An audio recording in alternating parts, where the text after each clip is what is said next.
There's nothing that can make you feel so good about yourself than learning and being passionate about whatever it is you're learning. Have diversion, so even if you're learning the guitar, go do it. But be passionate about it, do it well. Everyone, welcome back to the show. Today's guest is, is a hilarious one for me in a lot of ways. Today's guest is my mom, Ursula Arslanian.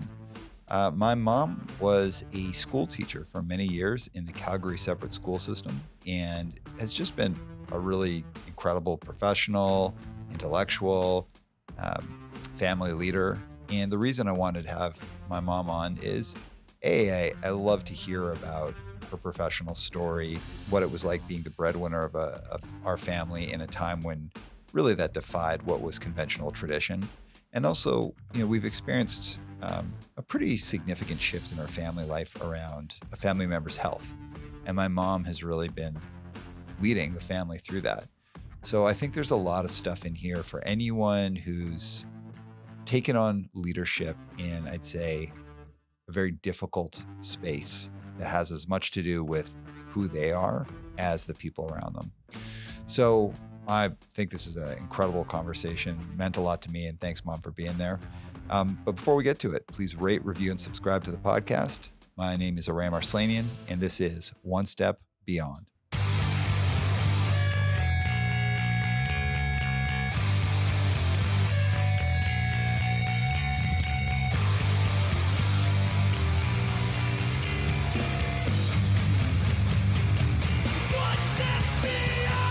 All right, welcome to the show. Thank you, Ram. This is very nice. Okay, so for the audience, the people who don't know, the uninitiated, who are you and what do you do? Well, apart from the obvious that I'm your mother, which I'm very proud to be, by the way,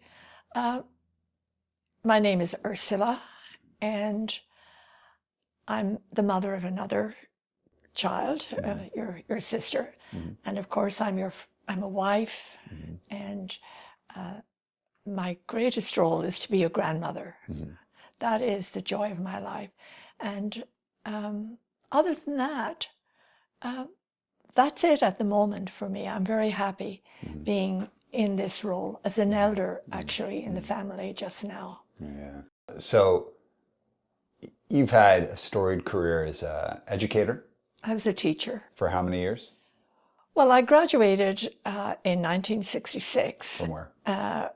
From London, University College London. And I, didn't work permanently for a long time because I married your father soon afterwards, and we traveled, and then we had children. I didn't go back to teaching permanently until you were in grade 1, I think, or at the end of kindergarten, grade 1. And then I really took a permanent job, not just subbing or part-time, but permanent. And I worked there for 25 years. But overall, I was 40 years in education, doing different jobs, really. Yeah. Even tutoring, that sort of thing. So the reason I wanted to have you on the podcast, beyond the fact that, you're my mom and it's kind of fun to have you on the podcast, is you were my first example of someone who kind of had to color outside of the lines to make things work. And you've continued to have to do that in, kind of your current space in our family in terms of like leadership. So I know it's like a leadership business podcast and all that, but, I viewed you as someone who's been willing to kind of do the tough stuff to make things work. And I thought you'd have a lot of interesting things to share. So I want to start with, when I was a little kid growing up in Calgary, we didn't have any family around us. It was just the four of us in this. A huge void in our lives, huge. Yeah. And I was young, Araxi was young. So we were basically on our own in Calgary. Nuclear family. Yeah. But the recession that happened in the 80s came along and really changed our family dynamic. And you found yourself to be the breadwinner of the family. For a time, just for a time. For how long? Well, for a few years until Dad reestablished himself, and he was creative in that. But remember, when the recession started, your father wasn't 30 or your father was in his mid-50s. So it was extremely hard to reinvent yourself when there's a recession and you've worked at a particular job for a long time. But he did that, and then I did my thing. We in fact, for a time, exchanged leadership roles. And the reason we could do that was, I realize now, hindsight, of the panorama of my life, I know certain things happened and why they happened. And the reason why I could do that was because I knew what leadership was from him. And I stepped into that role with his blessing, actually, and his support. And it gave him a bit of time to reestablish himself. And he did. And he did it as an older man in a very competitive society. Calgary is a business city. Yeah. And it took him time to do that, but he did it. And we worked our way out of it together. Yeah, I'd say, like, from growing up watching that dynamic, I think the two of you had like a really, it was an unspoken to us, but a really good back and forth about kind of, because I don't know necessarily if like one person took the lead or not, but it was like at that time, in the 80s in North America, it was more thought of as the man being the breadwinner. Absolutely. So you switched roles, but Dad was the leader of the home because he was a stay-at-home father. Yeah. And you were the professional out working for a period. Yeah. But let's take Dad out of the story though. At that time, unexpectedly, it wasn't something he had asked for or you asked for. You both found yourselves in this situation. We had never really planned it as such. What was it like for you, being this person now who had this responsibility of creating the financial stability and future for the family unexpectedly in a time where that was relatively unusual? It was very scary because when I went back to teaching, I had been out of the profession for a number of years, and I hadn't taught in any significant way in Canada. I had done subbing, I had done tutoring, that sort of thing. But to get a serious job in a serious school board, I needed to retrain. I needed to up my educational background. This was 1980. I had graduated in 1966. And there was always that tension to make myself suitable for the job market.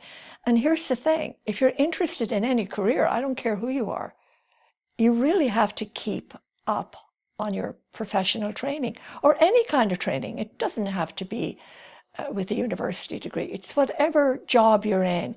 You have to have the best knowledge of your job, and you have to be able to give your very best to the people that you're paid to be of service to, be that children or in a store. I don't care what it is. You have to learn what it is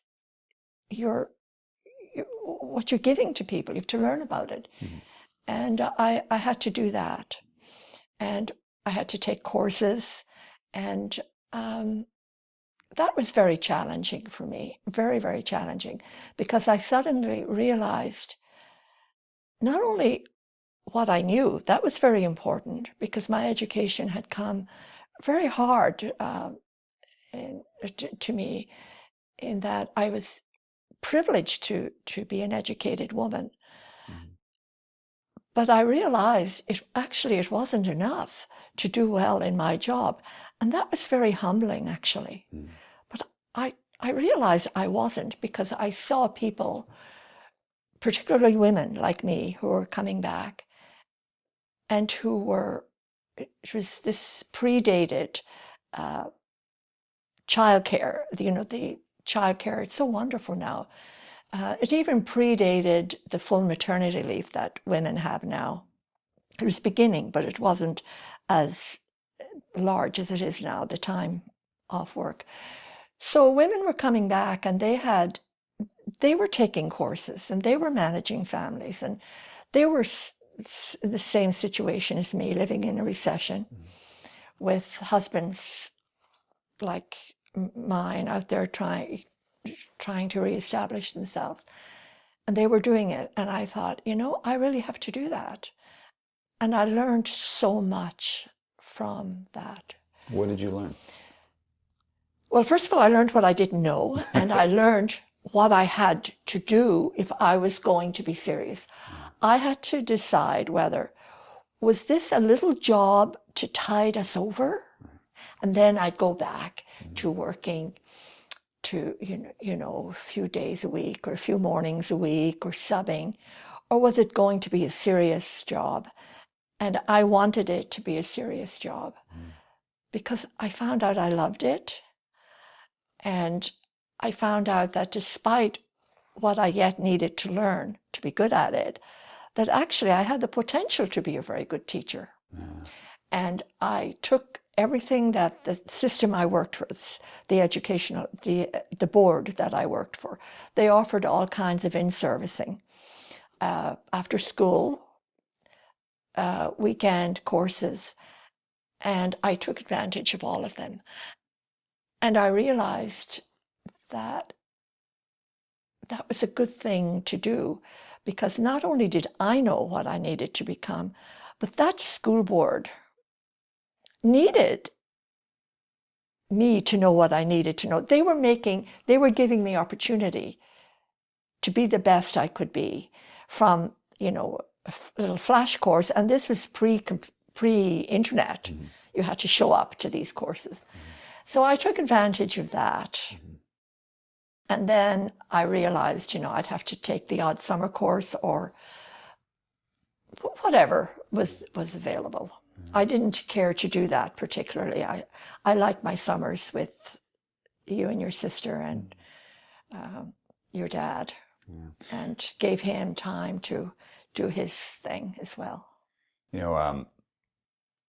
It was like so being the audience of that, like within the house. When you became the breadwinner and you went full time and Dad took over the household, led the household, like, it seemed, because we were little kids, but it seemed seamless. And of course there were bumps, as like families have, but it seemed like, like they're just switching roles. And it didn't seem weird to us. Like, or I can say at least to me.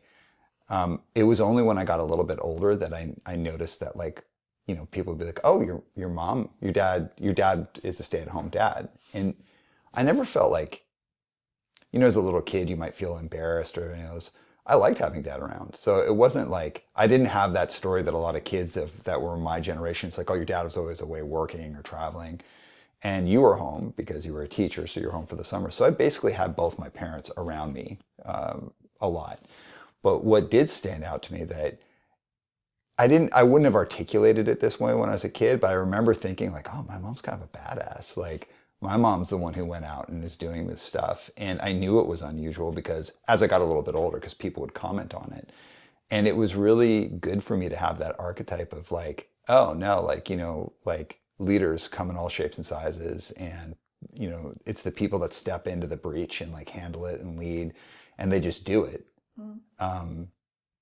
That make the difference. And of course it made a huge difference. It makes a huge difference of how I've engaged with everything professionally, especially about that, like, oh, you do what you have to do to get through. You have to work hard. I remember the idea of being floated around our house, like, the one thing that never can be taken away from you is education. Like, once you're educated, nobody can we ever valued take that it away. And we came from families that valued it. So for me, it was like having my mother in the 80s, like the early 80s, be the breadwinner, really kind of framed me up for how I viewed the world in what I believe has been a very positive thing. So as a kid, like, of course it was a bit tumultuous, like to see that change, but it seemed relatively seamless. But what was it really like for you, like psychologically, to take on that level of challenge and like be in challenge, but I guess, be in such a different role than your life than you'd anticipated in your life. Yes. Well, nothing really prepared me for it. Even though I was quite well educated. The traditional family values, I grew up with those, and so did your father. The hard part of it actually was not so much within the family so much as me having to get out there and make myself into what I needed to become to do a good job. As I mentioned before, that required a lot of energy, and I wasn't used to focusing my energy that way. I was used to doing very traditional things. You know, I was in a quilting club. You know, I even took your sister for quilting lessons at one time. You know, I was in a book club. So you say you're the quintessential person at that time? Quintessential person. And then I didn't have time for any of it. I found other things. And that was the hard part, realizing that there was another world out there that was actually a bit unforgiving to motherhood and a traditional view of marriage and partnership. If you went out into the world to make a living, you really had to go out and do it. And if not, too bad. You know, you were asked why you couldn't do such a thing. Why you couldn't be late, for example. If you're a teacher, you've got to show up on time. And it was that I couldn't make excuses. I couldn't make motherhood an excuse. I couldn't make the fact that I came from a very traditional homemaking background for not showing up. I actually had to become a professional as opposed to somebody who had a nice job. Yeah. You know, I so much of my hustle and how I've been able to do cadence and do things, and even like how I did my bands, I think is based on what I experienced watching you do that when I was growing up. And it's not like I couldn't articulate it like that when I was a little kid, but I saw that to the degree that a very young child would take that in, I took that in. Oh, I'm glad. Yeah. The work ethic.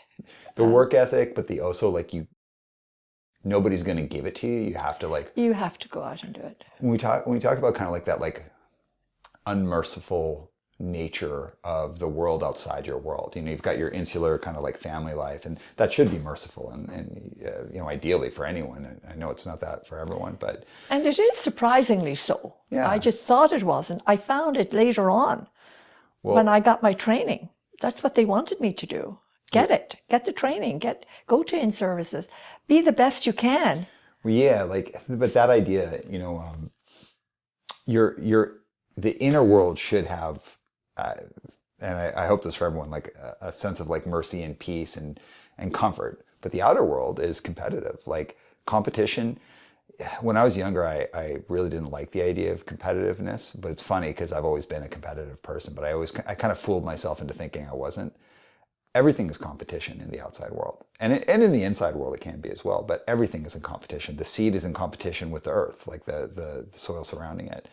And I don't mean competition in this like nasty kind of toxic way. I mean like to give your best, you've got to be tested. And you've got to work and you've got to figure it out. And I saw so much of that in what you were doing is kind of like you're in the situation where you had to just kind of dive into the deep end, and you did it and you didn't give up. And in fact, you continued getting your education well into your teaching career. Right, until I got my master's when I was 50, 51, 52. And I chipped away at that. You know, again, the school board I worked for would pay for some of the courses and pay a percentage of it. I don't know that school boards can do that now, but they were doing it at that time. And, you know, I'd take a course here and there. And it so empowered me to be a lifelong learner. There's nothing that can make you feel so good about yourself than learning and being passionate about whatever it is you're learning. I don't care if it's like in one of your podcasts, you were saying, you know, have diversions. So even if you're learning the guitar, go do it. But be passionate about it. Do it well. And even today, I'm a relentless internet person. I know. I'm always on, finding courses to follow, cheap courses. Some of them are awful, but some of them are surprisingly good. Flash courses on whatever, how to bake banana bread, that sort of thing. I love learning. I love it, and I hope that your daughter, my lovely granddaughter, will have that curiosity, because I think people who are not curious are sad. And children I have taught, and I have taught some, the children who are not curious, the students I've taught who are not curious, who will come in and take whatever the teacher is giving, but they don't show great curiosity. I always hoped that they had a passion other than, I didn't expect them to have a passion for French or language arts, but at least an interest. But when they didn't show any curiosity, it worried me about them. And it's curiosity that,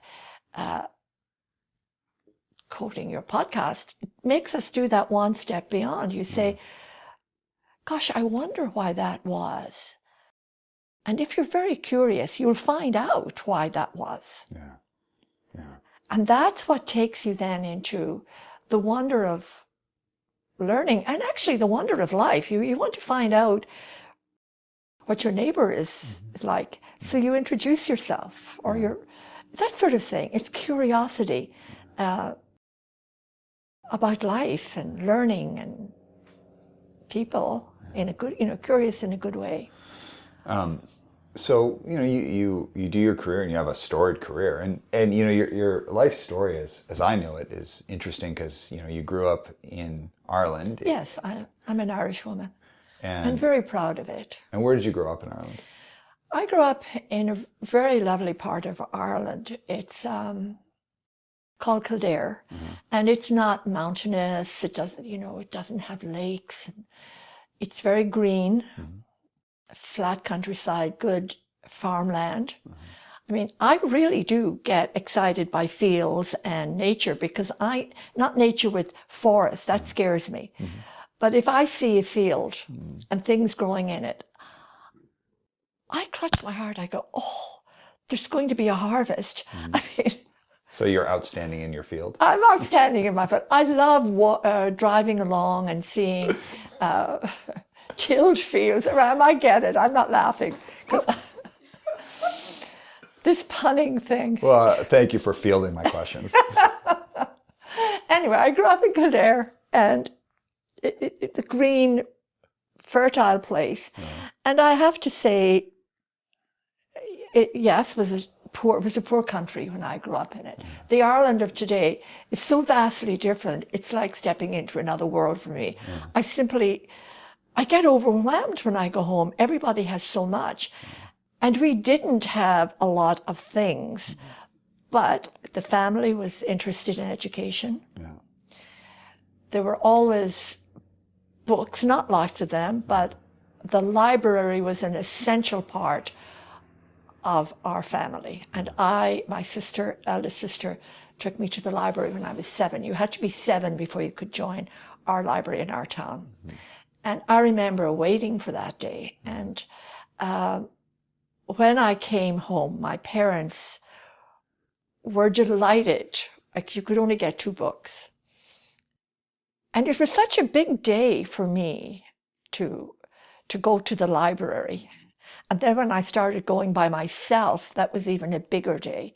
So I'm a library fan. I love libraries. Was it usual for people of your family to go to university? No. I was the first one who actually finished high school. My brothers and sisters, they'd been to secondary school, but they they left around the age of 15. Which was pretty normal at the time. Normal at that time. Yeah. And they left for jobs, you know, they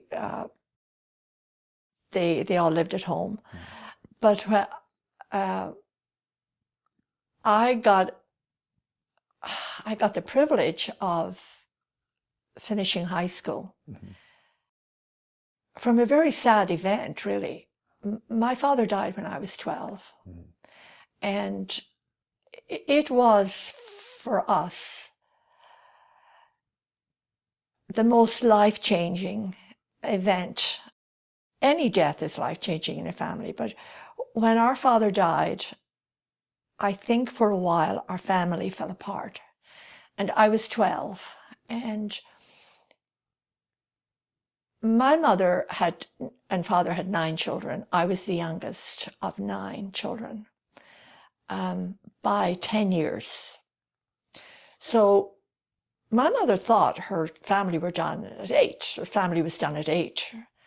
But lo and behold, 10 years after the last one was born, I came along, and that might have been a seismic event for them also, because they now had, my eldest brother was nearly 18 when I was born. So they were growing boys and girls. My parents had lost 2 children, which I know is still talked about in our family. I lost 2 brothers. One, I think, around the age of 3 before I was born, and the other about a year. So when I was born, my brothers, some of them were working, and my sisters were still at school. But everybody went to school at least to 15, and then would go into work, you know, learn something and provide for the family. It was a united family. And my father died, and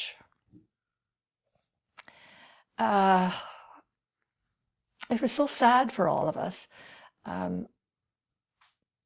3 of my brothers had gone to England to work, which was very common in Ireland at that time. There wasn't enough work for people, so the emigration was very much part of Irish family life, which was very hard on parents.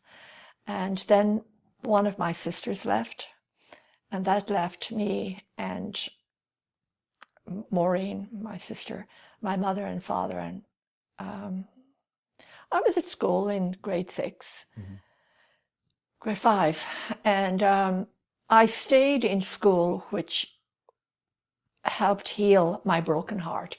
I think that's why I became a teacher, really. I found such solace in learning. I loved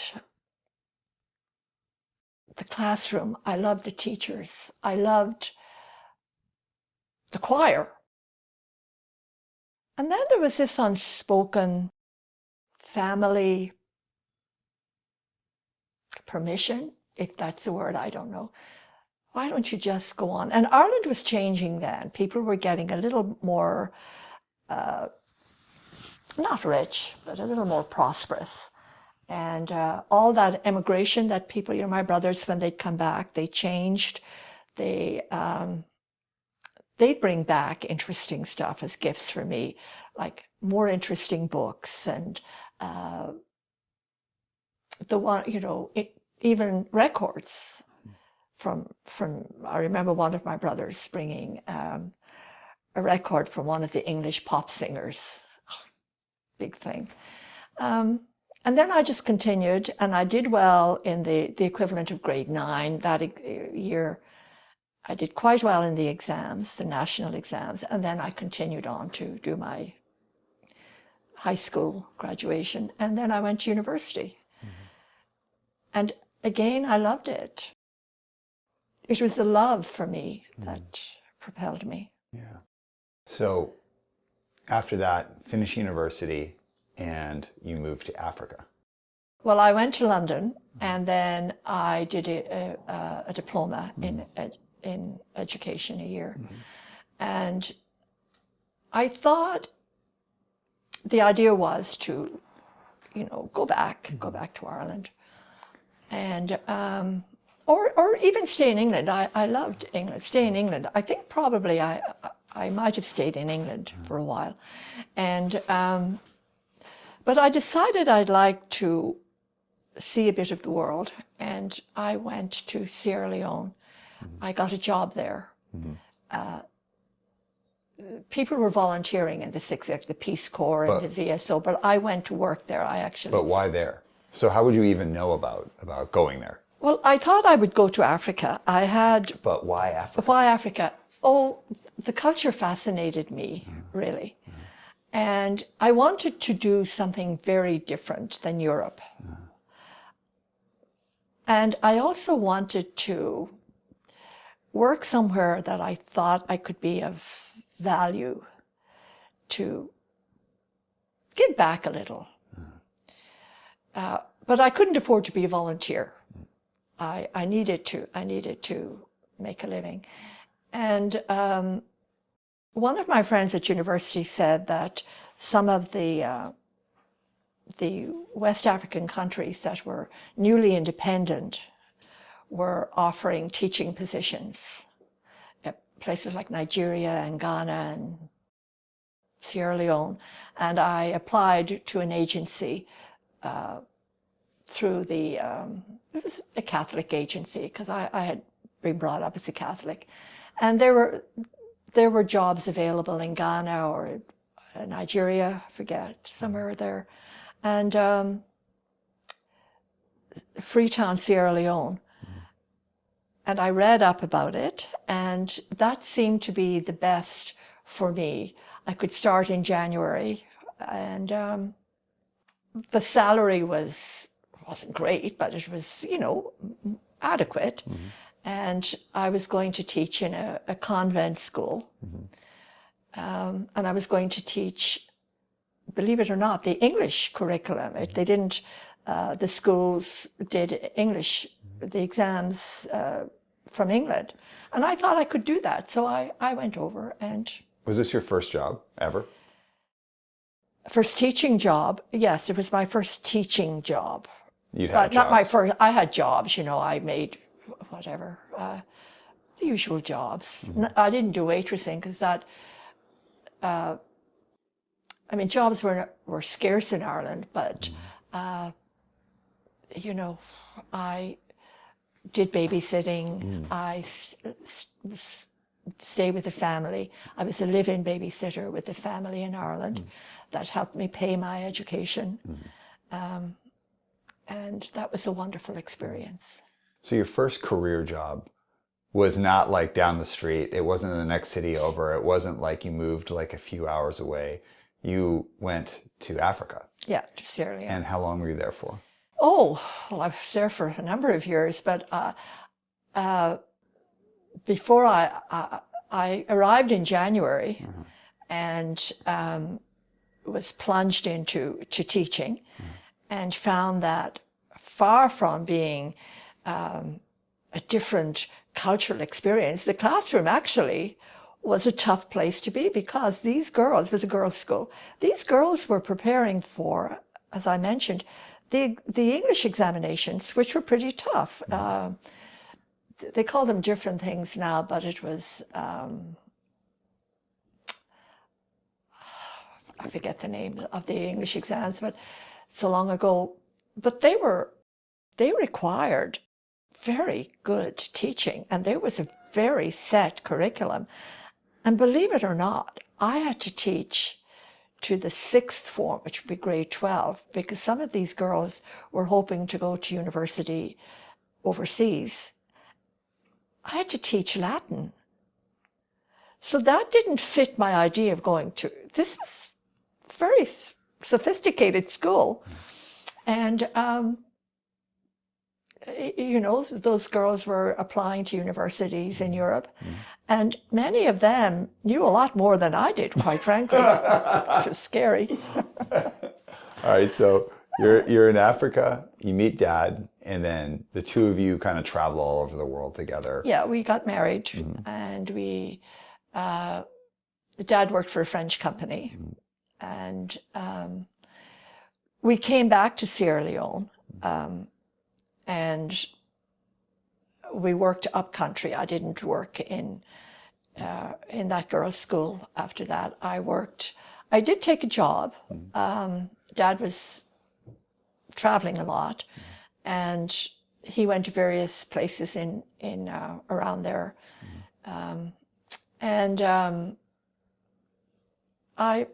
I worked in a boys' school, actually. And that was the first time I had ever taught boys. Because I'd been to a girls' school from the age of, I guess, 7 to 18. And I, trained. I didn't train to be a teacher of girls. I trained as a teacher, but I always did my teaching practice in a girls' school. And if I sobbed, it was always in a girls' school. And here I am teaching boys. And we're a pack of animals. Very nice boys. But it was a different kind of school. The school I taught in Freetown, had a science lab, and it was, just a fairly sophisticated building. But this school was literally 4 walls, a corrugated roof, run by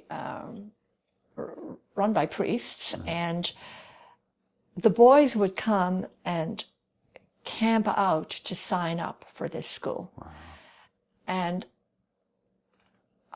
I look back on it, and it was a Catholic school, but actually many of the boys were Muslims. And on Fridays, the boys would go after school to there was a local mosque, and they would go there. And there was no big deal about it. They just, these men who were the priests, they just took it in their stride. And again, the education, the building was very basic, but there was a very good education given to the boys. There were some Peace Corps, the American Volunteer, some wonderful people teaching there, and some English volunteers, voluntary service overseas. And then I was teaching just English literature. But again, those boys, I think, were doing they were still doing the English exams. It took a while for some countries to develop their own examination system. And it worked very, very well. The boys had a soccer team, and it was a very good experience for me. And I kept in touch on and off with some of those students for years. I mean, those students are now in their 60s, more even. So you do all that, then essentially you and Dad travel the world based on his job, where he's getting posted. Yeah, well, not the world. He had traveled the world before he met me. He'd been in Indonesia, he'd been in Thailand, he'd been in South America, quite extensively in South America. And but after we were married, we went back to West Africa, and then we went back to France. That's where Dad was based, and we lived in Paris. And your dad would travel out to countries to do smaller jobs and come back at weekends. At one time, he was in Italy for a while, coming and going, and that was very good for me. And I brushed up my French, and I did some tutorial work there. People were anxious. Neighbors would say, "Oh, you're an English person." I'd say, "No, I'm not. I'm Irish." But it's like Canadian people saying, "Oh, you're American." And, it's more or less the same thing. And they'd say, "Oh, my kid needs to learn English." So there's a few people who speak English in a certain area of Paris with a lovely Irish accent, because that was who I was. I stopped explaining that after a while. So after all of this, I know you lived in Romania for a while as well. It was a wonderful experience. We lived there for 3 years. Araxi was born there. It was a communist country at the time, so it was somewhat limiting to our movement. So you end up, after all of that, in Canada, in Montreal, where you had me, and then in Calgary. Yeah. And that brings us kind of back to where we started, where after, being, leading the household, you go back into being the breadwinner, or you go into being the breadwinner of the family. And that continues for many years, where, of course, Dad reestablishes himself and he's off doing stuff. But you're out and you have a full career. Yes. And then you retire. This is where I think the conversation gets a little bit more difficult, because, people retire and you're into a new stage of your life. And you're saying, okay, like, I've been this person, you'd been the first in your family. My identity was formed as somebody, yeah. Well, you'd been the only person in your family to finish high school. I believe the only person in your family to finish university. Is that correct? Mm-hmm. The only person in your family to travel the great distance of moving to Africa. The only person in your family, I believe, to like travel all over the world, living in or some of the world, some yeah, of the the world. Western world, yeah. You find yourself in Canada. You become the breadwinner, and essentially, my experience of knowing about you in your life and watching you move through the world has been you've been this person who's been a risk taker. You've been the person who's colored outside of the lines. You've been the person who, you know what, I just need to make this work, so I'm going to do it. And demonstrated a great amount of grit and figuring it out along the way, taking a leap and just being like, well, I didn't choose to leap, I had to leap, and I'm just going to figure out what the landing is when I get there. Then you retire. And when you retire, it's like, oh, I'm going into this different part of my life. Mm-hmm. And then along the path of that, two things happen that I really kind of, I think, have created where you're at today. The first is being the last of your siblings. Mm-hmm. So what was that like for you when you were essentially the last of your immediate family? There are no words to describe the absolute loneliness of that. Because at one time, I had so many people in my life. Frankly, it was kind of annoying. I had so many people in my life. I had, as I said, 4 brothers, 2 sisters. All of them, many of them, opinionated. And there was something about my family that they didn't give their opinion unless they were asked. Oh, you don't have that gene. No, you don't have I that don't have it. I don't have it. I'm all out there. And they're out there too. But I think because I stepped so much out of the family tradition, really, going so far away, marrying somebody not Irish. My sister married, one of my sisters married a man who came from, whose mother was Welsh. But anyway, they were always interested in my stories, and that was lovely to be heard by them. And I'd tell them my stories, and I'd say, well, what do you think? Or what do you want to know? And they would always, first of all, tell me what they thought, and they would ask me what they wanted to know. And sometimes what they wanted to know was not so much about curiosity, it was because they really didn't know what it was like living in Africa, or they didn't know what it was like living in Montreal. So their questions were very probing and made me think about myself. But sometimes, I'd think, oh, I have to, why I had one brother who phoned me regularly. And over all these years, even when phone calling was long distance, it was called a trunk call. We're going to make a trunk call. And I'd wait for the phone to ring, and it would be Eugene. And,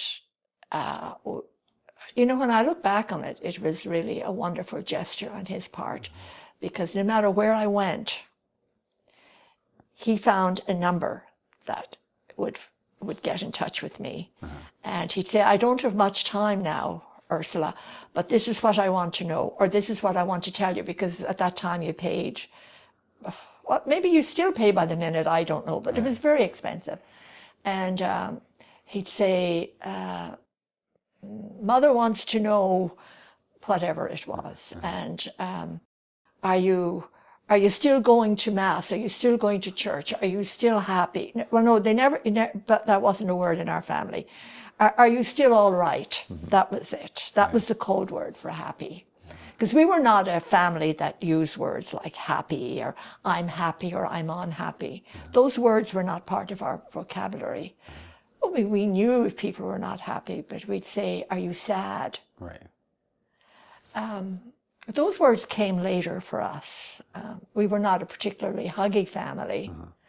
And I will tell you something interesting. My parents never told me that they loved me. But I always knew they did. And I never felt it was anything odd. Because I don't think other people, I can't say for sure, but the first time I heard somebody say, I was visiting a friend, an English friend, and the English are supposed to be very self-controlled, but I heard her mother say, I love you, darling. Well, you know, there is no way on this earth that my mother was going to say, I love you, darling, to me. But I knew that she did, and I knew my parents did, and I knew my siblings did. And that's a very wonderful feeling to know you're loved without people having to say it all the time. I don't know how I knew that, but I did. But in North America, we have to say it a lot. I don't know that, but it's actions, really. I mean, I knew from what they did for me and to me was out of love, really, even if they told me things I didn't want to hear sometimes. But, you know, I knew that. Anyway, get back to what we were talking about. So how did you change as a result of being the last of your immediate family? Well, when I got over... Of your side of the family. Yeah, of, course, you of still my had side us, of the but, family. your brothers and sisters. It and your was parents like have all passed. a little erasing, a slow unpeeling of my very self, because my siblings died over a period of time. Our first sibling, who was the most vulnerable of us, my brother Sean, whom we loved, and I think I've talked to you about your uncle.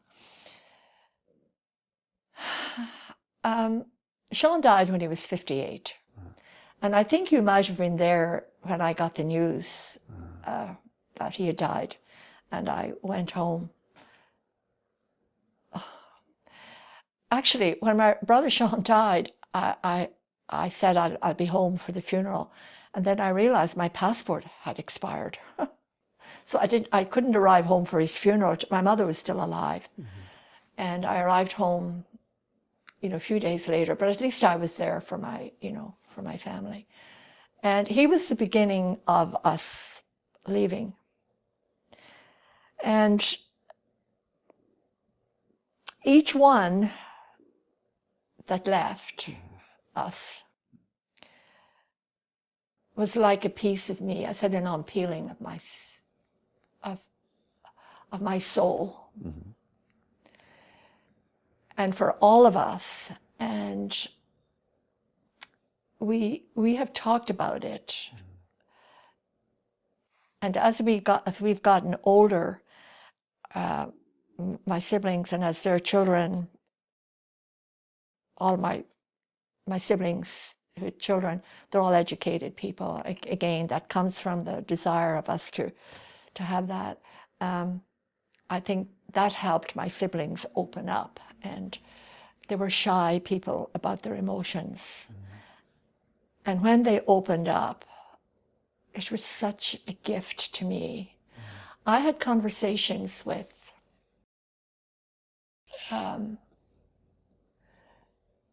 my brothers and one sister that were so wonderful, so so shy, so sweet when they revealed their own losses and their own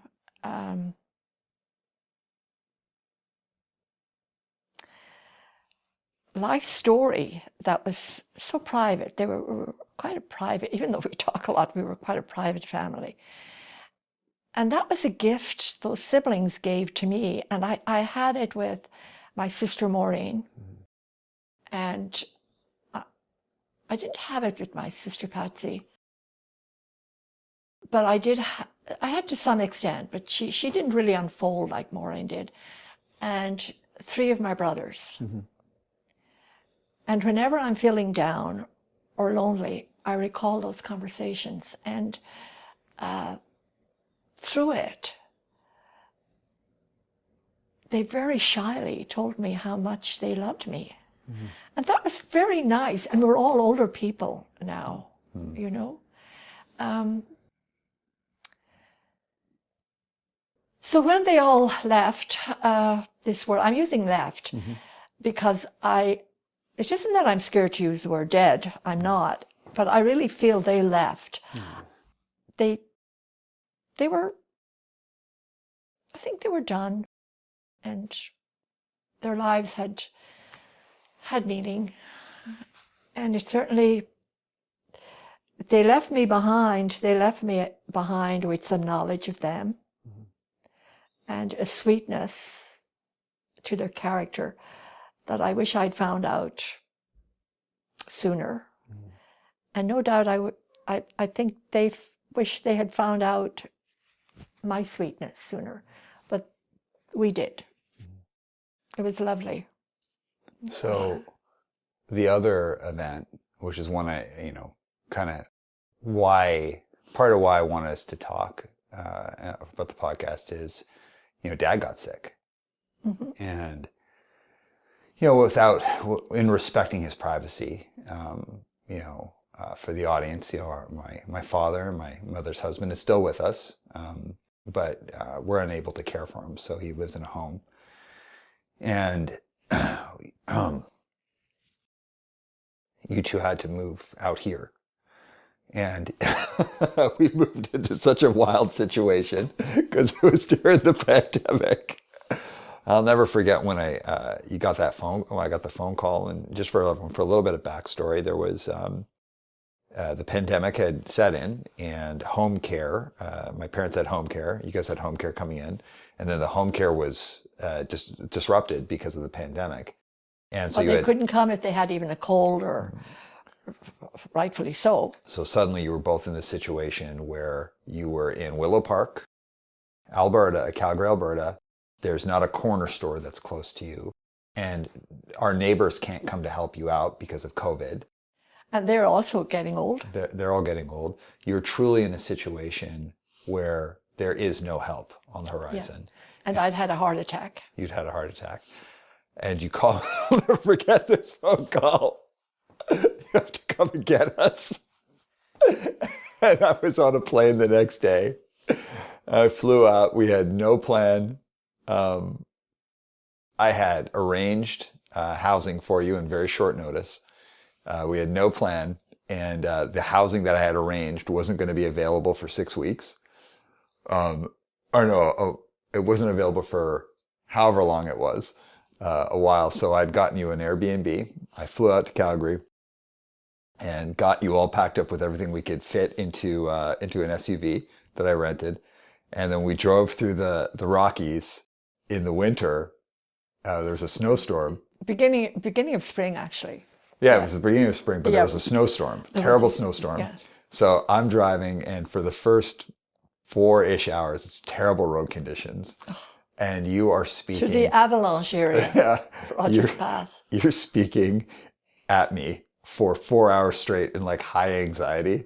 And the thing I'll never forget is that no matter what was going on for Dad's health, he was still with us enough that he could criticize my driving terribly. He was very, very conscious of what was happening. He was very were actually very aware of what was happening and agreed to it, by the way. Well, you hadn't mentioned that actually we had sold our house. That was the catalyst of it. There was a plan, if you remember, the summer prior to all of this.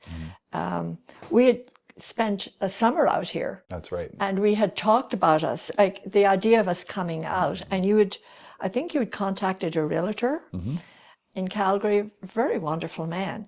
And Daryl, shout out to Daryl.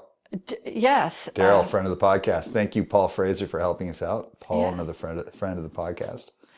Yes. Daryl or Dennis? Dennis Plitt. Ooh, sorry, Dennis. Dennis. Yeah, right, Dennis Plitt.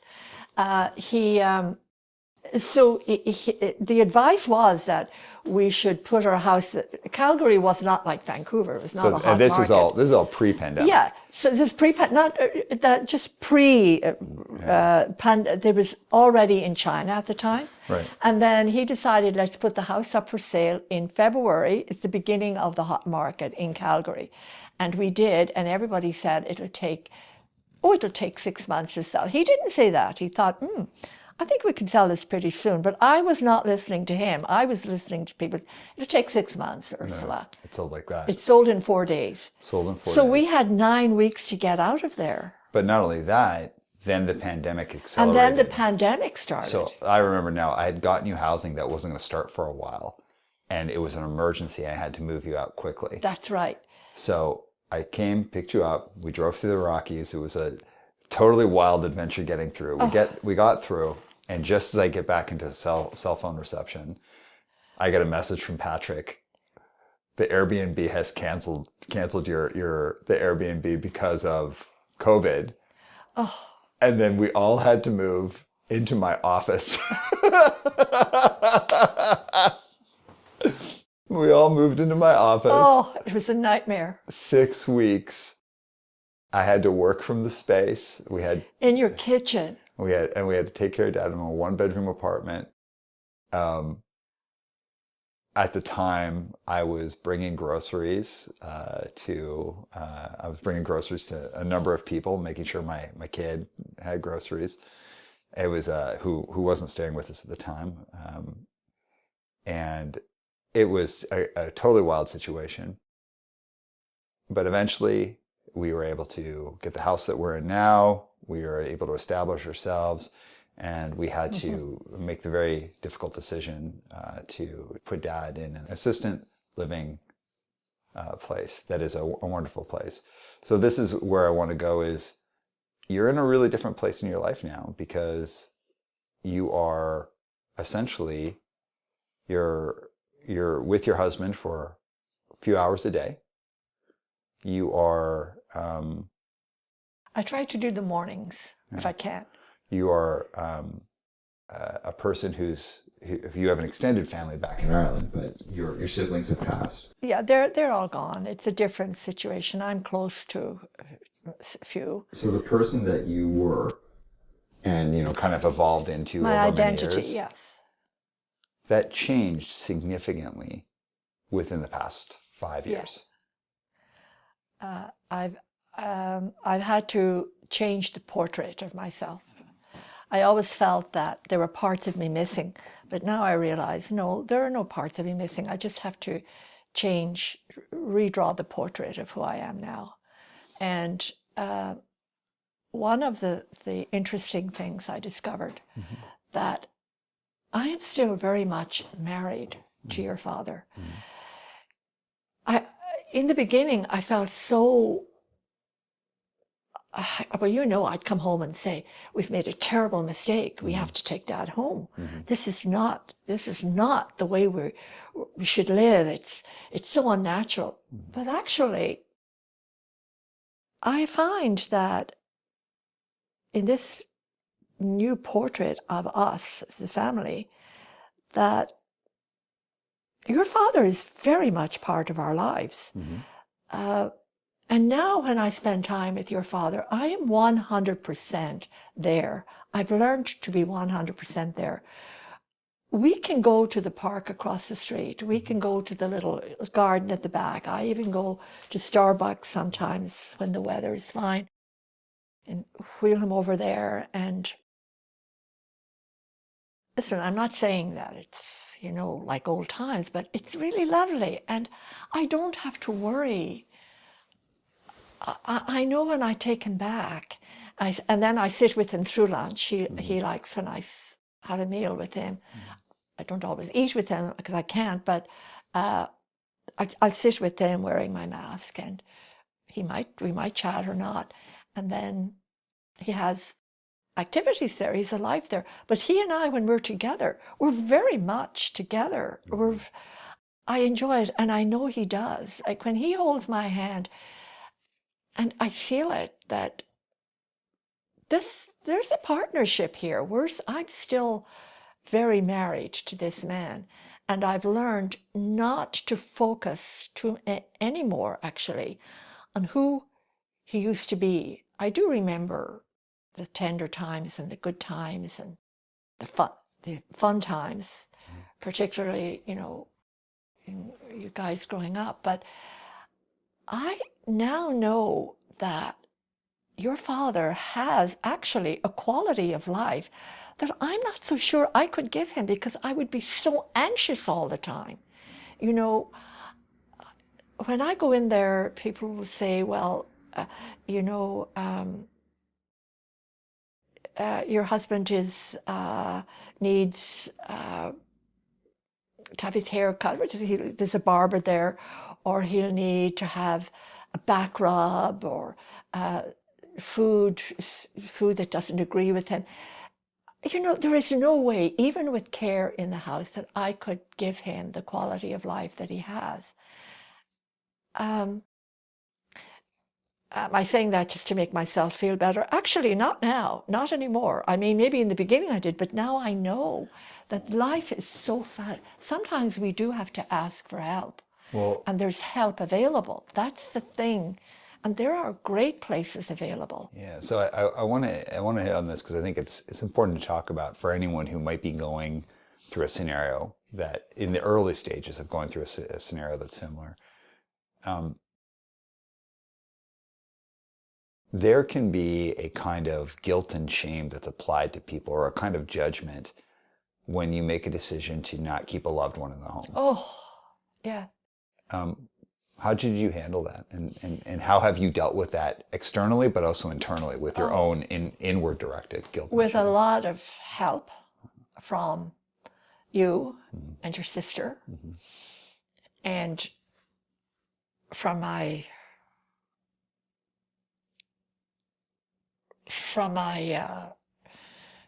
nieces. One niece in particular, Deirdre, I'll tell her, whose father was my oldest sibling, the last one to die. And she and her sister had to go through that decision making. But you and I have had conversations about this, in which I you know, my heart was broken. And you know, I look back and I think for you, Aram, like on top of everything happening, keeping your business going and looking after your daughter, that you had a broken-hearted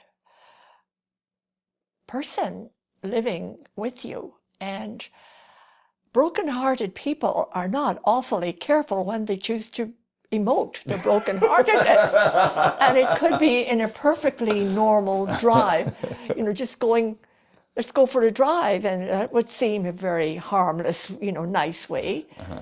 And suddenly I'd fall apart because Dad wasn't with us, and I don't know if I should apologize for that, but I do if it's needed, but it just, my broken parts of me spewed all over when I couldn't contain it anymore. But that period of my life is done because there was some help available from it's St. Jude's Anglican nursing home. There was some really good help available, and I've learned to ask for help over the years. We started off this conversation, I learned to ask for help when I started off teaching my first teaching job in Canada, and that has continued my whole life. I'm not ashamed to ask for help, which is why I asked you to come and get us. You know, And I meant right away. I meant the next day. I didn't mean when it suits you. But so, you know, you have had to live with that. You've had to take on that, and your sister has helpful. And on top of that, when we started off, your sister's a frontline worker, and she could not come to our house. She would come to the steps, and we would have these yelling conversations from the balcony. How are you? How are you, Dad? And, you know, it was so confusing. In the beginning, we couldn't see your daughter, if you remember. You'd have to bring her to the back balcony. And it was such a bizarre time. But we went through that, Aram. And, you know, we worked it out. Your sister got online shopping. You actually had to apply for online shopping. Like now, you know, to get food shopping. And I remember being so excited when Walmart took us on. Like, it was a big event when, and by the way, they delivered. oh, they did. So we did all those things that were so bizarre. If anybody had ever told us we'd have to do these things, and we did them, and you handled it. And I hope that somewhere in your heart you grew from that, or I hope it didn't break you too. Well, I think a lot of what I learned from watching you when I was young is you step into the breach and you do what you got to do to keep things going. Yes, you do. And you've got to become what's needed. You got to become what's needed. And at that time, everyone needed me to keep it together for everybody. Yeah, you were the linchpin. And I don't know what would have happened had you not been able to do it, or you refused to do it. You got to do it. And, you know, I credit you as being, you know, I learned that from you. And I also learned it from Dad, because Dad did what he had to do. He did all the time. I know it was tough for him at that time, when it was very traditional. Kind of like an old school way of thinking is that the man is is the breadwinner, the wife is the mother. Dad very courageously stepped into a role that was, I think, for many men could have been humiliating at that time, and he took it on. He was a very loving guy, great father, great cook. And in many ways, he loved it. He found his inner cook. Yeah, I mean, he ran that household like that. He was like Mr. Mom. We saved much more money than. I remember him saying, you know, I was so annoyed. He said, you know, we're spending much less now than when I was doing the grocery shopping, because he really got into looking at bargains and going, you know, to places to find bargain. I couldn't be bothered. He gave you a retroactive job performance review. Didn't do very well. Yeah. Like that idea of just like, you do what you got to do to make it work. And the thing that I'd say, and I did learn this from touring and just being out in the world, it's like, nobody's going to give anything to you. So you have got to be the fastest. You've got to be the one with the most creativity, and you got to be the person with the most stick to itness. Yeah. Not in every situation. And believe in yourself. You've got to believe that what you're doing, you know what, even if you're doing, sometimes this happens, you're doing the wrong thing. You find that later on. But sometimes you do the wrong thing for the right reason. But you can't be apologetic about that. Well, you should apologize if you do the wrong thing. Yes, I know, but you're a real jerk or something. No, but just ordinary stuff. Yeah. But you did ask about judge. Yes, I have to say that was a very hard thing when people would say, you didn't love him enough. Yeah. And that took me a long time to recover from. I'm glad. Until one day, I tell you, when I knew. One day, we were at that time, Dad was walking pretty well, and we walked to that little gazebo at the back, and there was one of those planters with sort of at level. You didn't have to bend down. You could do it at waist level. And there was parsley there, and he was very interested in the mint and the parsley and whatever. And I went over to him and I said, Varish, you're going to have to, we'll have to get you a tool to do that. And he looked at me and he took my hand and he kissed it here. And he said to me, you are so good to me. I love you, Hokies. And you know what? I thought, this is okay. Tell the audience what Hokies... I didn't go get him the tool, by the way, but... Tell the audience what Hokies means. Hokies means my soul. Mm-hmm. I'm glad that you talked about that you actually were set, like that you did get some commentary about. Yes, I did. And I got commentary from people who knew us and I thought knew me and knew my heart. But I also know that some of the comments I got were from people who didn't necessarily, who loved Dad and were very worried about him and felt that this was not a place that he should be. But what could I do? They felt it wasn't a place he should be without understanding what the day-to-day situation was, without being in the day-to-day situation. And we didn't tell them because of Dad's privacy. But also, they didn't understand the situation. They weren't in the situation, but they also didn't know the wonderful place that he lives, which is very healthy. No. The reason I'm glad you brought it up is like, I think one of the things about leadership, and whether it's like leadership in a business or it's leadership in a family or it's leadership in a couple where one of the couple becomes responsible for the health and well-being of the other, is you got to make calls and you have to make a decision. And there comes a time where if you are in a leadership role, either because you chose to do it or because life put you in that position, when you're there, anybody can comment on the decision. Anybody can have an opinion. And very often people are merciless with their opinion. They'll share it, they'll tell you, they'll share it with other people, they'll spin it, they'll give a version of events to other people. And as a leader, you've got no control over that. That's just what's going to happen.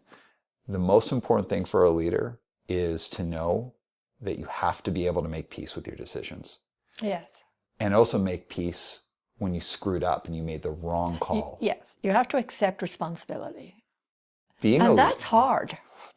It is terrible. Yeah, it's really hard. It's terrible. And it's terrible when you're making decisions around payroll or who to hire or who to let go, who to lay off, what direction a business should go in.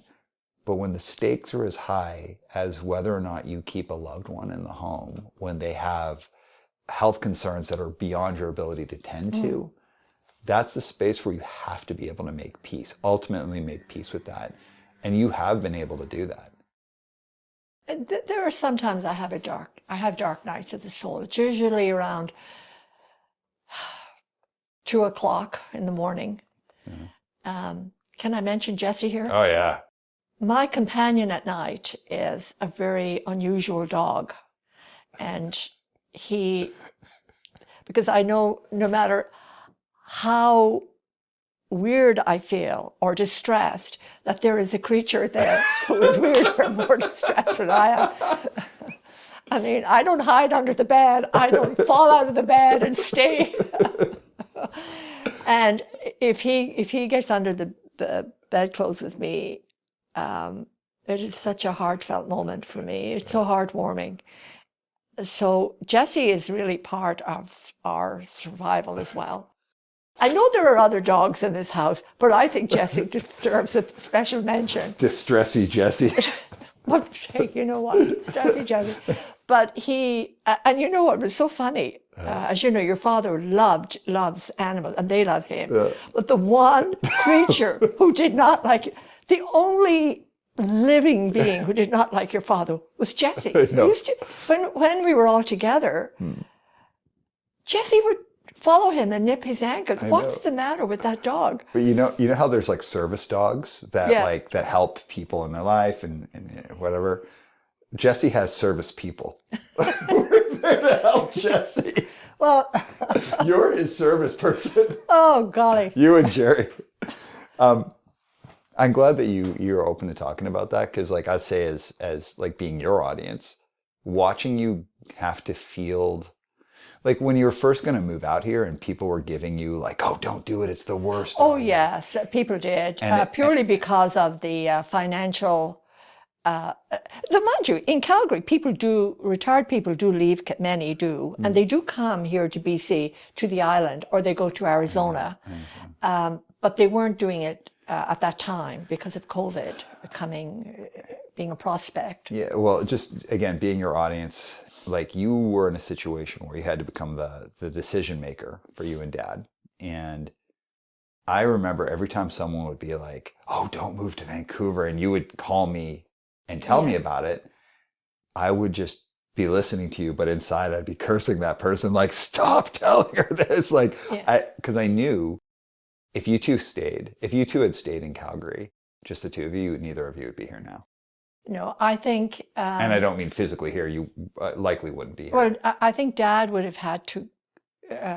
had we stayed in Calgary, we would have had to move out of that house within 9 weeks anyway. We would have had to move elsewhere. Even if you hadn't sold the house. You wouldn't have been able to stay in that house. I couldn't have done it. No. I couldn't have managed a house and the whole thing. But the idea of fear, as you get older, it isn't fear. It's the fact that you get into a comfort zone. And our life there was very pleasant. It wasn't necessarily happy all the time because we didn't have you and your sister. And of course, at that time, Leora was not in the picture. Can I say Leora's name? Yeah. She was not born yet. So, we had a full life. Dad was a great bridge player. He was in Tai Chi. I did yoga. I played tennis. For a while, I played badminton. I was in a book club. I subbed. The schools I worked at would call me and I'd have a little contract work. And Dad and I would go away for weekends to Banff and, very nice things. But we knew the writing was on the wall. We knew that we were both getting older. And as I said, I had a heart attack, not a major event, but enough, as my doctor said, Ursula, this is, you really do have to start planning your lives. And then Varish started, getting absent-minded and forgetful.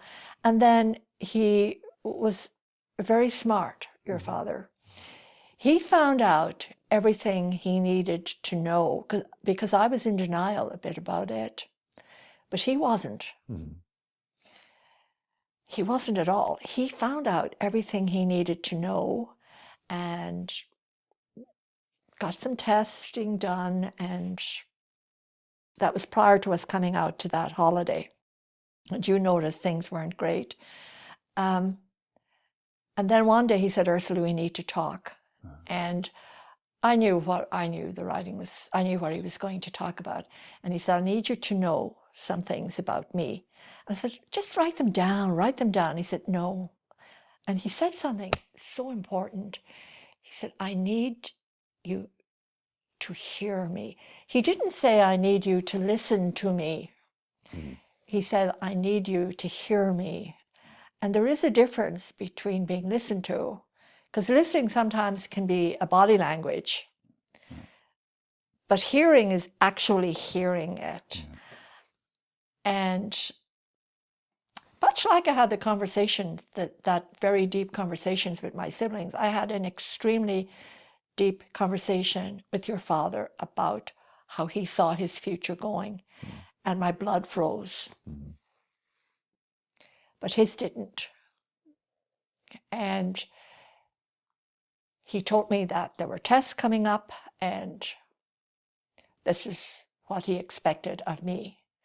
And again, I was shattered. But the tests were the next day, so I had to be shadowed for 7 hours and get on with it because he was together. He even had his little bag packed, and he was so organized.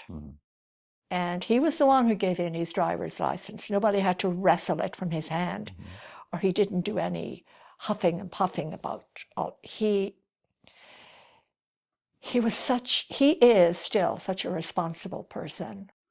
And I know that you've inherited that. So he taught that conversation. I don't think I want to have it with anybody ever again. Yeah. And he found words and did not gild the lily at all. And he said to me at the end of it, because he had a wry sense of humor, he said, "Do you still want me to write it?" I said, "No, it's too long."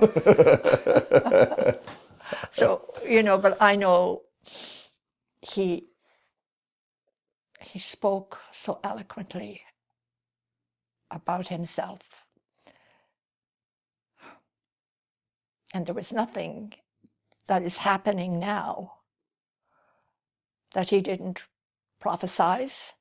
And there's nothing where we are that he wouldn't have wanted, because he fell in love with his granddaughter and thought he's only going to have one grandchild. And no matter who said what, we were coming out here. But fate intervened for him. But bright man, wonderful family heart. Oh. Now we find ourselves all living together. Well, within our privacy, I think. Yeah, of course. But we had the great flight out west through the mountains. We had the living in the the office, my company's office. Well, the together. office was a sort of a purgatory. Oh God! It was unbelievable. Ramshackle. I remember walking into one of your meetings one morning. You were in a Zoom meeting, and I forgot because you happened to be. I walked into my dressing and my hair all over the place. Whatever. I'll never forget that. It's pandemic. In my industry, many businesses went under. Yeah. We grew, but we grew because I was working like 12, You 14, worked all the time. I could hear you days. above us. Yeah. But there's something endearing, I think, to my clients of like, hey, my mom might walk through the camera at any moment. So we got through that. We got out of the office, and we now are very fortunate to live in this beautiful house in Strathcona. We've kind of found our rhythm all living together. You've got your own apartment. I think it's wonderful for Leora to be able to like run downstairs and see her granny and have her little play space down there. There's a rhythm developing to that. Yeah, we're in a place, but going back to you and focusing on you, you're in a new stage of your life. And of course, I'm here and we interact all the time, but largely you're responsible for what happens for you next. Yeah. You don't have a partner who's looking out for you. You have kids, but I'm a parent. I've got a partner. We've got I've got a business. And then Araxi's got a job and a career and everything.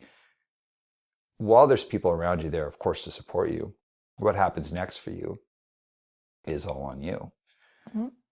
One of the things I've noticed is I can tell it's you and not some Vancouver weirdo like I have become, where people in Vancouver are very insular and they don't speak to anyone. They're not, you literally know everybody everywhere.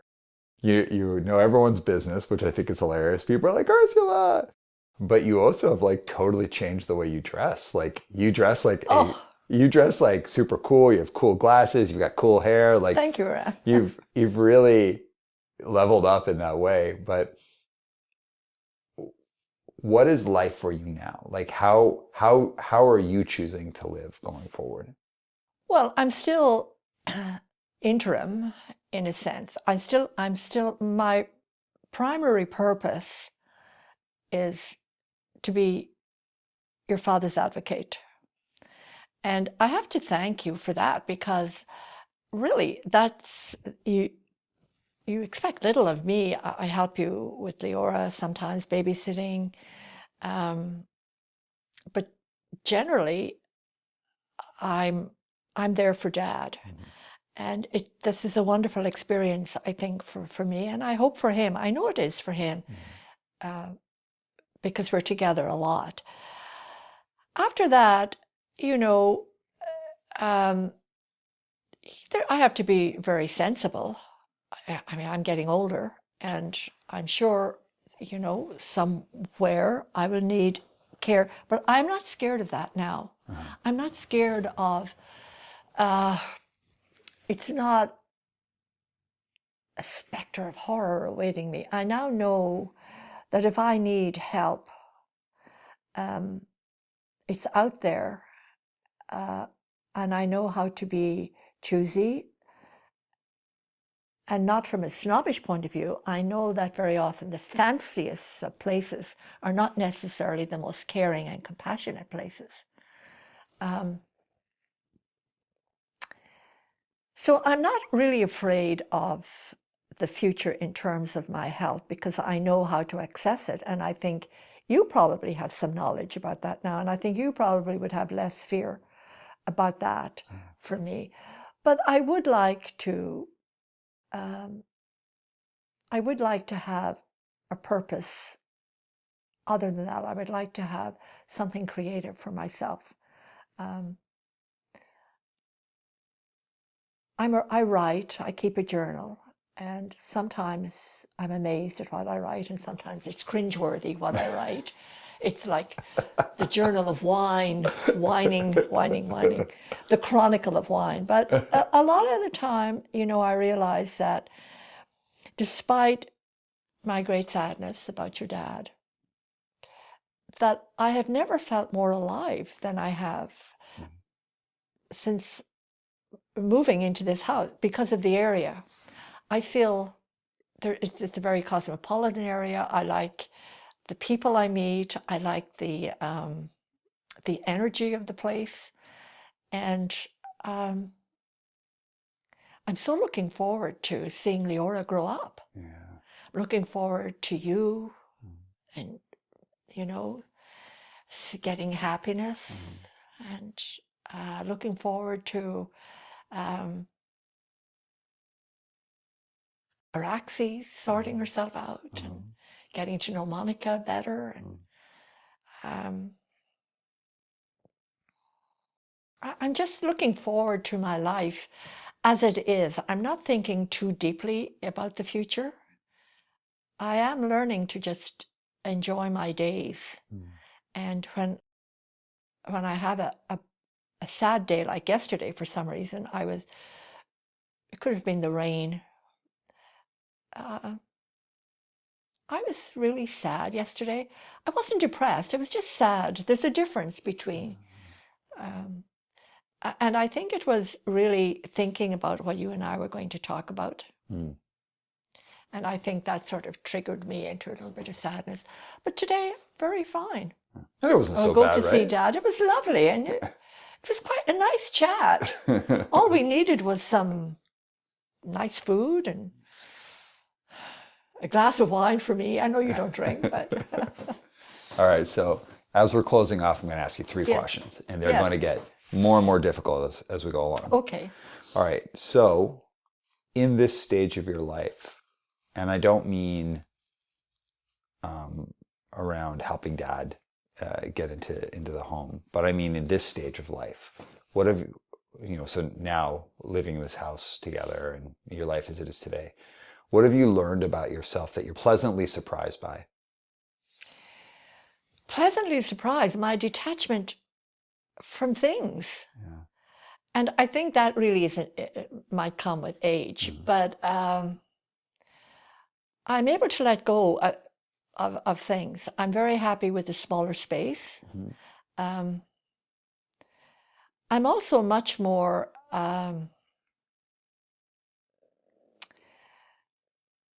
able to roll with the punches than I used to be. I'm less controlling, actually, because, and again, I think that might be lack of energy. I have become an optimist despite all that's happening in our lives. And I'm amazed at that. I'm in awe of it. It's quite significant for me to be an optimist, but I'm looking forward to the future. And partly I think it's because we have Leora in it, that there's some new life, new beginning, and seeing her grow. And um, I'm glad that I have found my inner optimist, again, because I lost it for a long time. I was very fearful, very, very scared and anxious and fearful. And now I'm not. Now, being relatively new to Vancouver, now you've been, how long? It's been almost 3 years, It'll be right? 3 years in March. Yeah. The 20th of March. That's quite a while, actually. What are 3 of your favorite things about Vancouver? Well, first of all, the weather. And I know Vancouver, I was going, what? It rains all the time. But how clement, it's warmer. I love that. I love the nature here. I mean, just walking down our street and the gardens at all time of year, and I adore it. So that's one. That's one. Number two, I like I'm not calling it liberality, because I don't think it's liberal, but it's neutral. I think Vancouver's a very neutral place socially. You don't hear people proclaim or declaim or state their opinion that freely. People wait here until, I guess, they figure you out. Yeah. And I think it's an easy place, Vancouver, to be who you actually are. I like that, which is why we're talking about changing my fashion. I don't mind wearing a hat like Lady Gaga, for example. I don't think I would have done that in Calgary. Yeah. But when I got this pink hat, I was walking down Commercial Drive with it.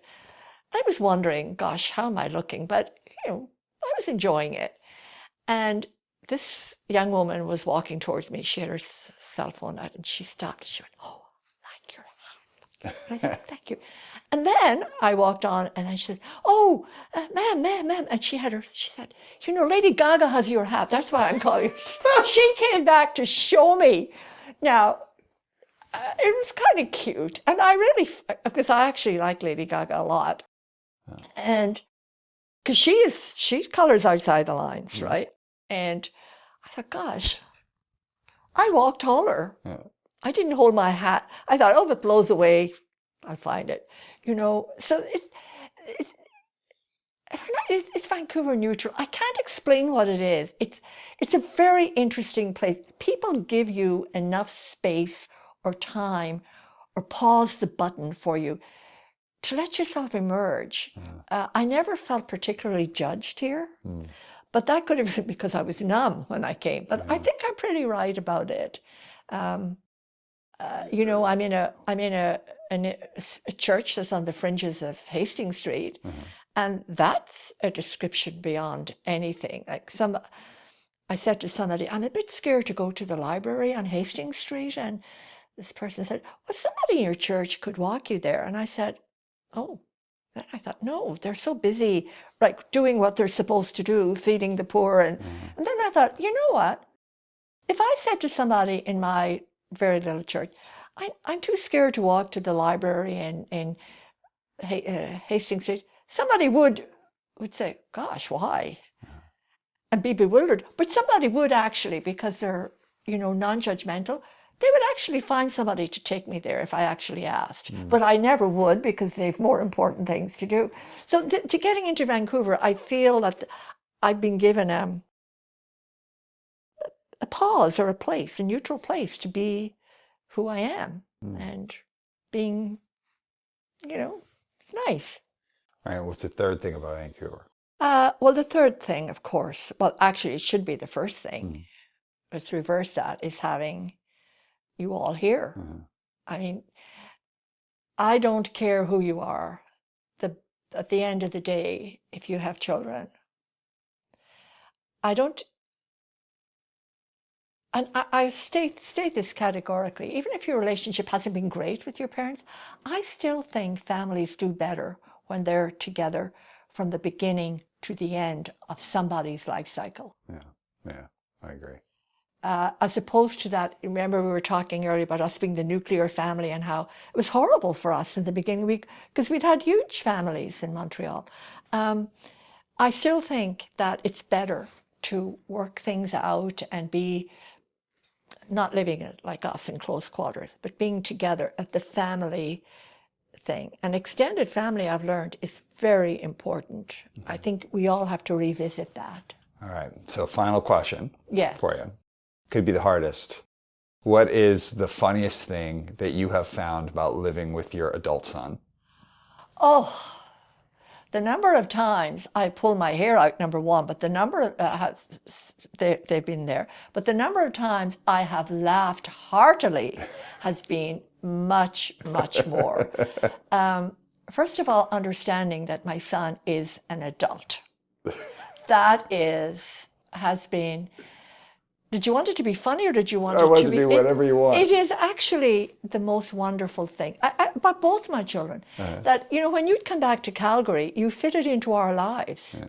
And you were calling our friends Mr. and Mrs. and how are you? And, we'd go to the movies together. We'd, do things. But here, there's none of that. I actually, for the first time, have seen you in, as they say, in situ, in where you live, where you love, or all of those things. And it's so wonderful. It really is.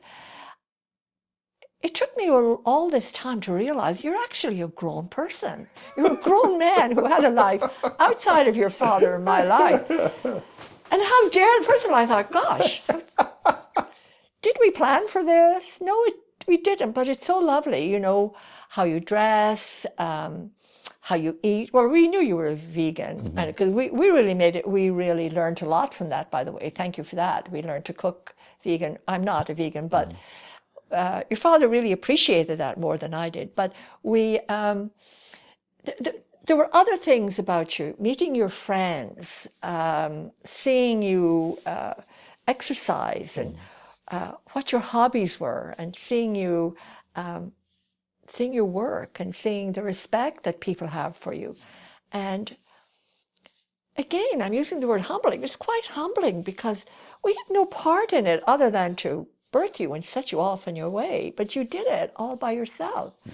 And the same for your sister. You have authentic lives that so pleases me. And above all, and you're able to look me in the eye and say, I don't agree with that. I'm doing whatever it is, or I believe in this. And that's great for me to see that you have a life that you have worked out your own belief system and your own work ethic and your family life. And I'm welcome into that, but it's separate, but part of it as well. And I realized, well, that's what parenting is. Kids are supposed to do that. They're supposed to be authentic, self-supporting individuals with opinions and lifestyles of their own. And if their lifestyle or their religion or their culture deviates from that of the primary family, that's it. That's so what? It's wonderful. Well done, you. Thank you. I didn't do it on my own, though. I'd say you and Dad are like the original punks for me, because so much of what you both did was like outside of the lines. Yes. Even the way we were raised, like. Oh. Well, because you never raised me in you were never preachy about values. Instead of kind of like having some big toting ethical flag, I was just raised in a house where it was understood that racism was unacceptable, homophobia was unacceptable, sexism was unacceptable. My first kind of like more radical trainings about life and politics and ideas were from how you two lived your life, where it's like, I remember the first time I came home and said a joke that I shouldn't have said, just having this really hard conversation where I was like, oh, I didn't even know. Like that was like... Was I there then? Yeah, you and Dad were there. But like, everyone's got their own kind of experience with their parents, but I definitely grew up feeling like, I went through my own like, oh, my parents, like they're just like, they're like everyone else, like, like the anti-parent kind of anti-system thing as you go through as a kid. But as I got older and understood, like you guys were really kind of like the first like punks that colored outside of the line for me. And that's, I think, why I even was kind of attracted to punk or any of those things, was because you guys had lived such a different kind of lifestyle. And then growing up in Calgary with such a like exotic sounding name, and like growing up where we grew up kind of isolated us quite a bit. Well, your skateboarding thing, building your skateboarding ramp was quite a declaration to the world. But being this nuclear family where there wasn't like us or other people around us, it really set me on a path.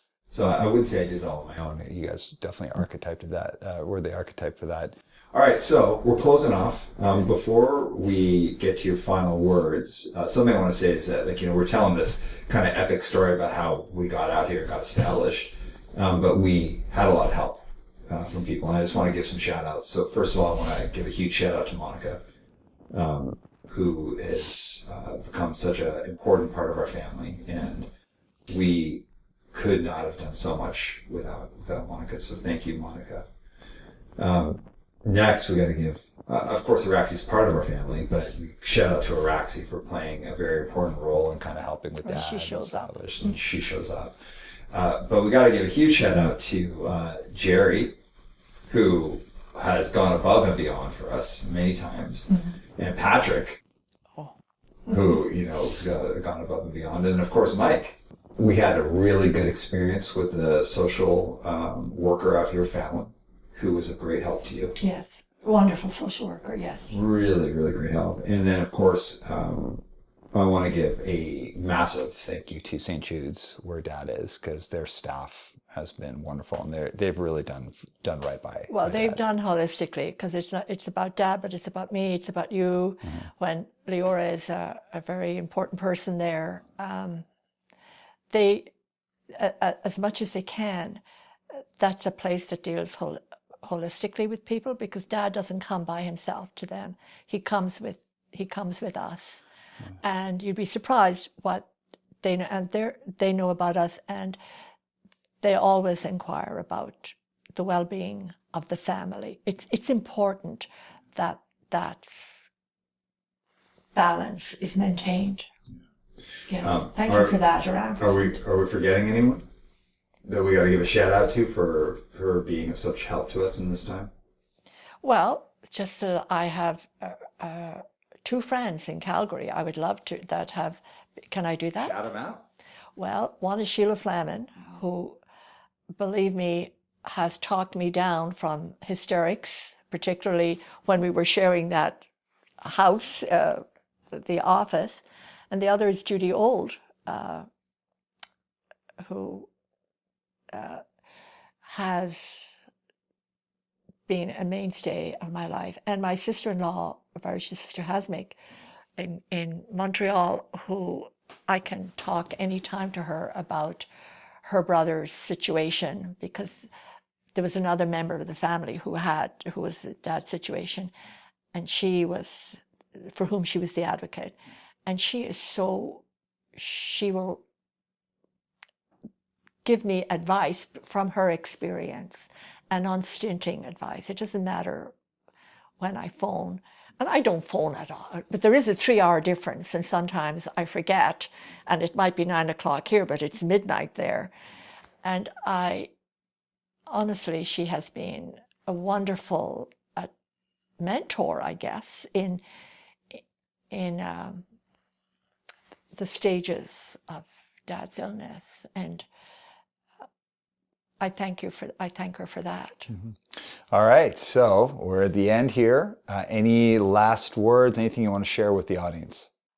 Other than, well, I should say other than, especially, actually, I should use the word especially, that the very core of our humanity is the community of our inner sanctum community, be that what it is for you. The trust, if you can garner the trust and build it up of an inner sanctum of people, and you see each other as other and like them for their otherness, not because they're the same as you or they speak the same language as you, but for somehow or other you get bonded and you accept each other as you are. I think that's what gives you, that's the fuel in your heart. It's what energizes you. And it's not always pleasant or even agreeable, but it is having people that you trust, I think, and a mutual trust. Well, this has been an awesome conversation. Thank you so much for being on. Well, thank you for having me, Ram. It's lovely. I love talking to you about this. And you were nervous. Was I nervous in the beginning? No, not in the beginning, but you were nervous about having the conversation. Well, I was, but I had looked at your podcast, and I knew more or less what you would ask. But I didn't want it to be too practiced or too artificial. I wanted it not to be false. I wanted it to be real. Well, do you feel it was achieved? And real about you and about me as well. Do you think we achieved the goal? Yes, I think we did. Well, we'll have to see it. I don't know what I seem like on camera. You did great. All right, with that, thank you, Mom. Everyone will see you in the outro. And Mike, drop the beat. Hey everyone, thanks for rolling with us through that. That was heavy and funny and awesome and a little scary, really, I guess, for both my mom and I to talk about that stuff. And, life is just such a wild ride. There's so many highs and lows. And something that I've really come to value and understand is how much your family really is everything in so many ways. And how you define family, it could be your friends or your family, or your pets or your family, or your biological family is your family. We've really gone through it in the past few years as a family, and really understanding the courage that it's taken for my mom to walk through all of this, and how that's been such a guiding light for all of us. It's a huge thing, and I'm honored to be on the path with her. So I hope anyone listening got as much out of this as I did out of having the conversation. And we'll leave it at that. My name is Aram Arslanian, and this is One Step Beyond.